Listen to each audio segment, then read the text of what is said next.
School में grade के आधार पर जीव बांटे गए। नंबर 1 मॉनिटर ने एसएसएस ग्रेड की दिव्य नागिन चुनी, जबकि आखिरी रैंक वाले मुझे सिर्फ एक एफ ग्रेड काला भालू मिला। जल्द ही भीषण ठंड का प्रलय आया। भालू की क्षमता के कारण मैं बच गया, पर मॉनिटर की नागिन विकसित होने से पहले ही मर गई।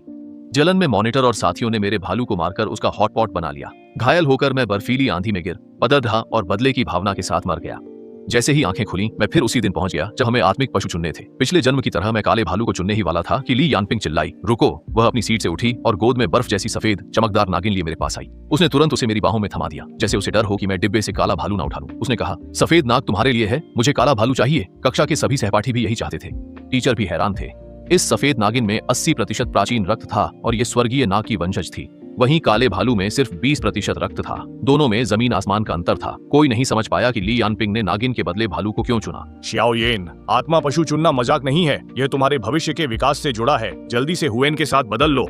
हु एन को इस सफेद नागिन की ज्यादा जरूरत है। किसी भी आत्मा पशु के साथ जल्दी अभ्यास कर सकती हूँ, पर हु वैन की प्रतिभा सामान्य है। मिश्रित रक्त वाला भालू उसका जीवन बिगाड़ देगा। मैं हु वैन से आत्मा पशु बदलती हूँ। कक्षा में अचानक सब चुप हो गए। उसकी इस निस्वार्थता से सभी दंग रह गए। छोटी यान, साधना में मन की शुद्धता सबसे जरूरी है। तुम्हारा दिल निर्मल और नेक है, इसलिए कमजोर आत्मा पशु के बावजूद तुम्हारा भविष्य बहुत उज्जवल होगा। छोटे एन, अभी भी क्या सोच रहे हो? जल्दी से आभार व्यक्त करो।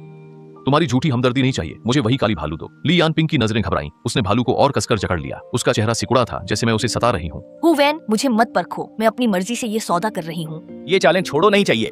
तभी अचानक मेरी कलाई में तेज दर्द हुआ, जैसे किसी ने काट लिया हो। नीचे देखा तो छोटे सफेद सांप के 2 दांत धंसे थे और घाव से खून की बूंदें निकल रही थीं। उसने अपनी 2 मुंही जीभ से कलाई को छाटा, जिससे झंझनाहट सी होने लगी। इतनी ही देर में उसने मुझसे जीवन मरण का एक रक्त संबंध अनुबंध कर लिया। चारों ओर फुसफुसाहट होने लगी। सबको लगा हुएन मजबूत है, इसीलिए उसने सफेद सांप नहीं लिया, पर वह दिखावा कर रही थी। एक तरफ सांप लौटाने को कहा और दूसरी तरफ चुपके से अनुबंध कर लिया, ताकि ली यानपिंग मुकर न जाए। बेकार इंसान दिखावा ही करता है। अब सांप मेरा है।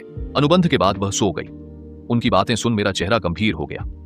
मैं यह सफेद सांप नहीं चाहती थी, पर उसने जबरदस्ती की। यह सांप जल्द ही बोझ बन जाएगा। ली यानपिंग को देख मुझे लगा कि वह सांप नहीं, बल्कि काले भालू के लिए लड़ रही है। शायद उसने भी पुनर्जन्म लिया है। पिछली बार उसने सांप चुना था और मुझे मजबूरी में भालू मिला।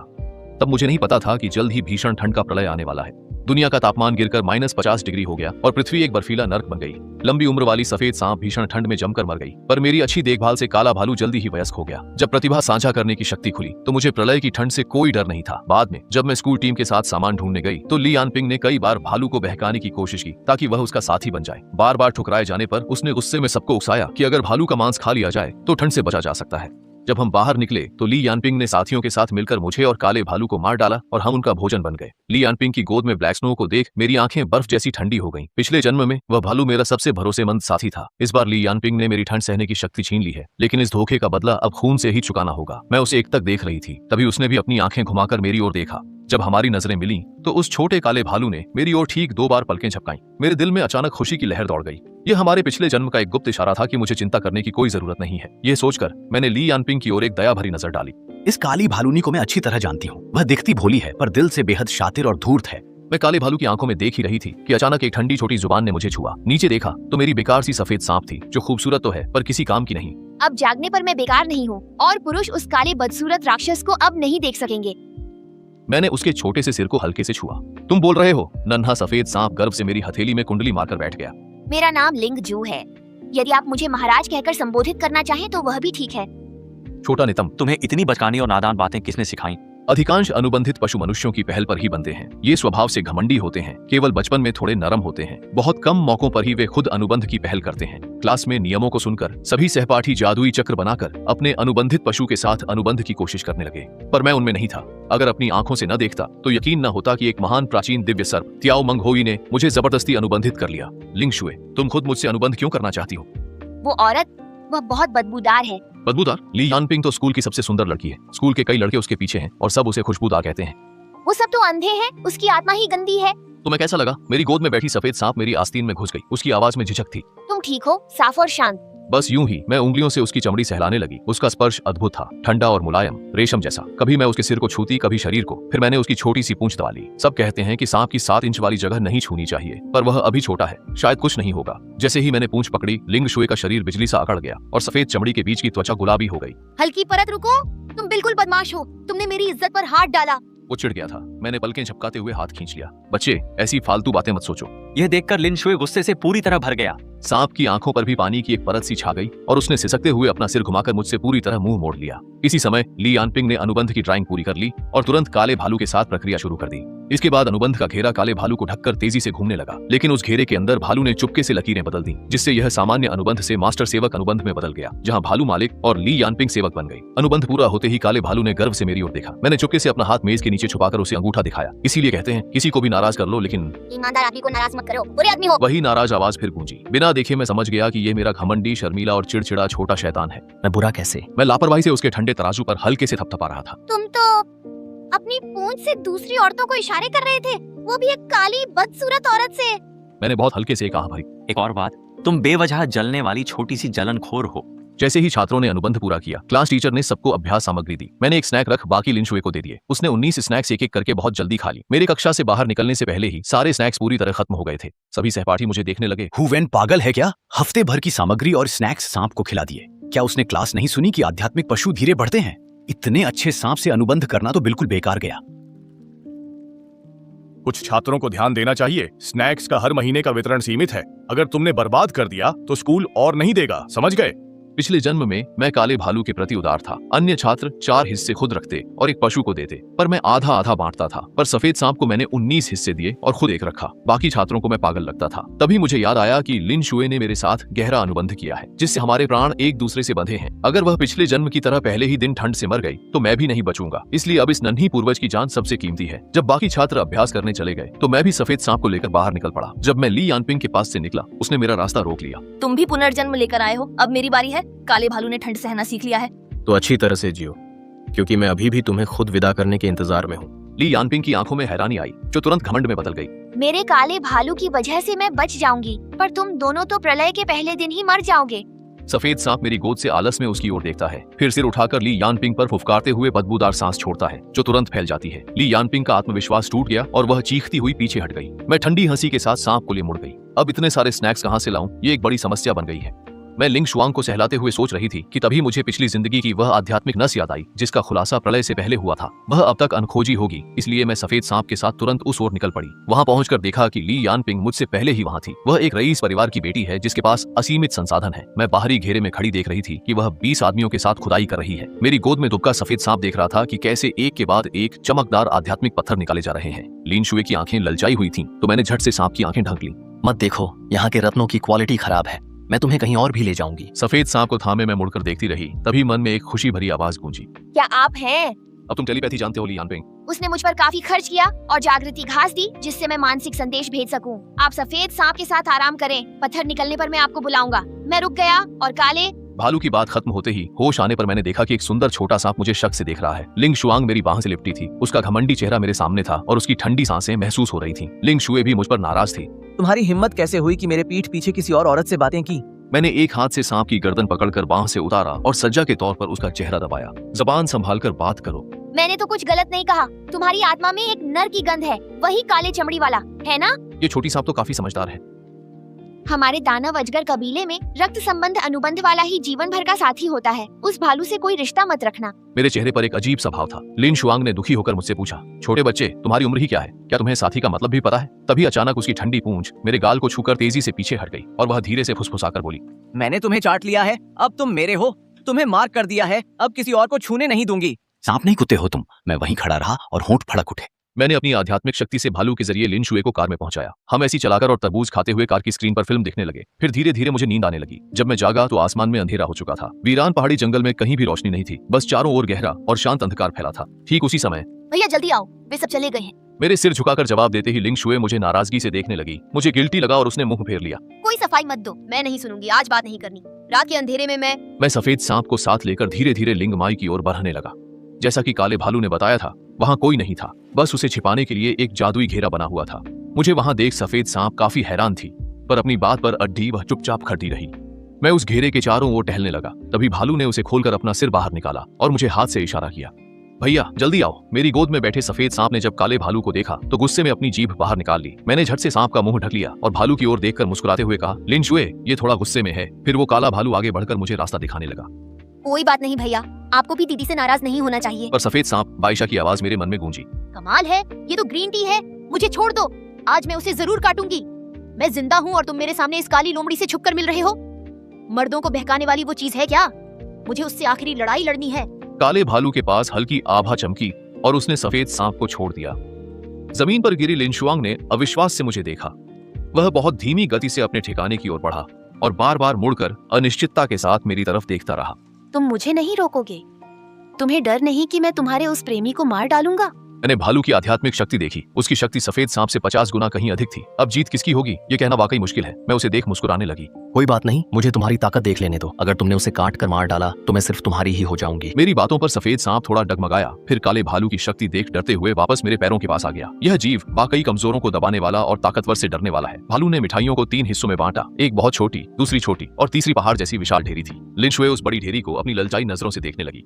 यह सांवला आदमी वाकई तुम्हारे लिए बहुत उदार है। ढेरी की ओर इशारा किया। ये आपकी साधना के लिए काफी है, इन्हें रख लें। उस ढेर पर इशारा कर ये सब दीदी को दे दो। लिंगशुआंग चिल्लाई। शायद यह तुम्हें पसंद नहीं करता, ये तो बस मुझे खुश करने की कोशिश में है। मैंने लिंगशुआंग से कहा, क्या तुम हमेशा प्यार की ही बातें करती हो? वह नाखुश थी पर स्नैक्स खोने के डर से शांत हो गई। फिर मैंने काले भालू से पूछा, क्या सब ले जाने पर ली यानपिंग तुम्हें नुकसान पहुंचाएगी? उसने कहा, अब वह मेरी हर बात मानती है। अगले दिन आध्यात्मिक नस को खाली देख ली यानपिंग दंग रह गई। तुम ये स्नैक्स खत्म कर दिए तो? इतनी छोटी आध्यात्मिक नस तो दांतों में भी नहीं फंसेगी। तुमने ही कहा था कि आधे महीने में ठंड सहने की शक्ति जगानी है। मुझे लग रहा है कि मैं जागरण के करीब हूँ। काले भालू ने सिर हिलाया। यह सुनकर ली यानपिंग का चेहरा कुछ बेहतर हुआ। जागरण अच्छा है पर तुम्हारी रक्त रेखा कमजोर है। इतना खाकर भी शक्ति मामूली बढ़ी। अगर मेरी रक्त रेखा घटिया थी तो चुना क्यों? मैंने मिन्नत नहीं की थी। अब मानसिक दबाव इतना है कि शायद प्रतिभा जागृत न हो पाए। ली यानपिंग ने सोचा, पखवाड़े बाद ठंड खत्म होने पर भालू की यह प्रतिभा बहुत काम आएगी। दबाव मत लो, मेरा वो मतलब नहीं था। अगर तुम्हारी रक्त रेखा कमतर होती तो मैं तुम्हें चुनता ही नहीं। मुझे साधना के लिए बस 10 ट्रक स्नैक्स चाहिए। जल्दी इंतजाम करो, ये ज्यादा नहीं है ना? इससे शायद मैं शीत प्रतिरोध जैसी उच्च प्रतिभा जागृत कर लूं, जिससे 10 किलोमीटर तक सब ठंड से बच सकें। पूरे 10 किलोमीटर।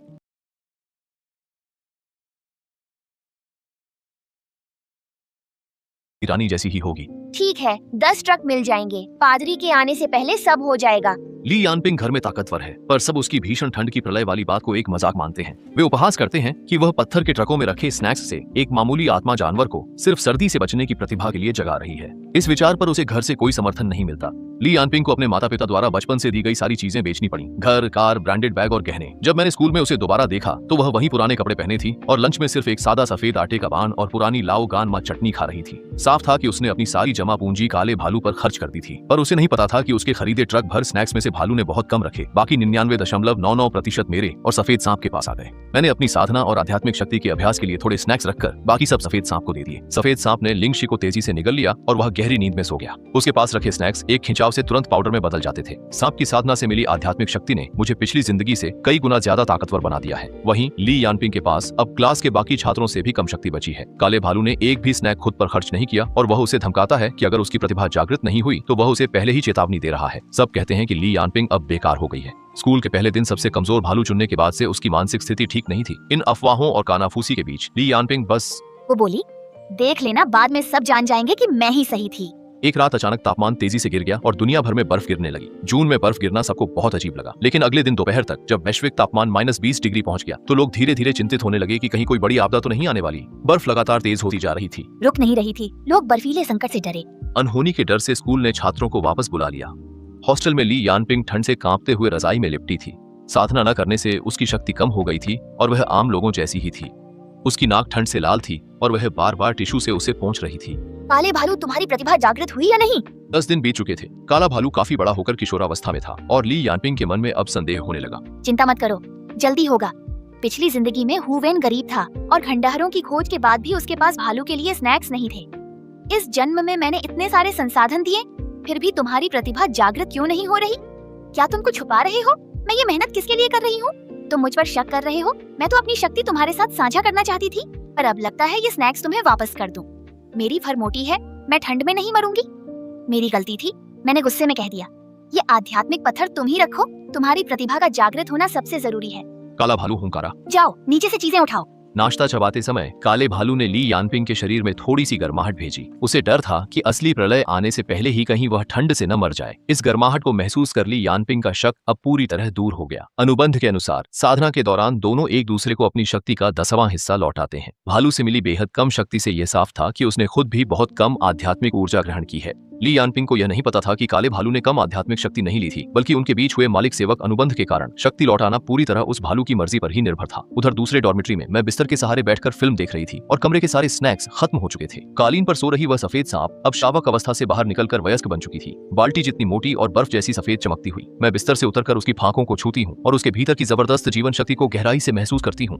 दीवार पर टंगी घड़ी की सुइयां धीरे धीरे 12 के करीब पहुंच रही थीं। असली प्रलय अब शुरू होने वाली थी। इस जीवन में सफेद सांप प्रलय के पहले दिन ठंड से नहीं मरेगी। 12 बजते ही घड़ी की आवाज गूंजी और तापमान अचानक गिरकर -50 डिग्री हो गया। मेरी आध्यात्मिक ऊर्जा और सफेद सांप की शक्ति के कारण मैं इस ठंड को नजरअंदाज कर सकती हूँ। बाहर बर्फ एक मंजिल तक जम चुकी थी। क्लास टीचर ने ग्रुप में चैन मैसेज शुरू किया ताकि सब अपनी स्थिति बता सकें और जरूरत पड़ने पर स्कूल बचाव कार्य शुरू कर सके। स्कूल में स्टाफ की कमी के कारण मैं स्वयं सेवक बन गई और अलग अलग हॉस्टल में जाकर सामान बांटने लगी। जब मैं ली यानपिंग के कमरे के बिल्कुल पास पहुंची तो मैं वहां से सीधे नीचे कूद गई। बाद में जब कई छात्राओं ने ग्रुप में सामान मिलने की पुष्टि कर दी तब ली यानपिंग ने मुझसे पूछा मेरा सामान कहाँ है? मैंने ग्रुप में तस्वीरें बतौर सबूत भेजी कि ली यानपिंग ने सुपरमार्केट से सामान स्कूल में जमा किया है। स्कूल ने कहा कि भारी बर्फबारी से सामान की बहुत कमी है। क्या ये सामान उन लोगों के लिए नहीं होना चाहिए जिन्हें इसकी सबसे ज्यादा जरूरत है? सभी छात्र ग्रुप में मैसेज करने लगे। क्या मॉनिटर को पता था जो उसने इतना सामान लिया?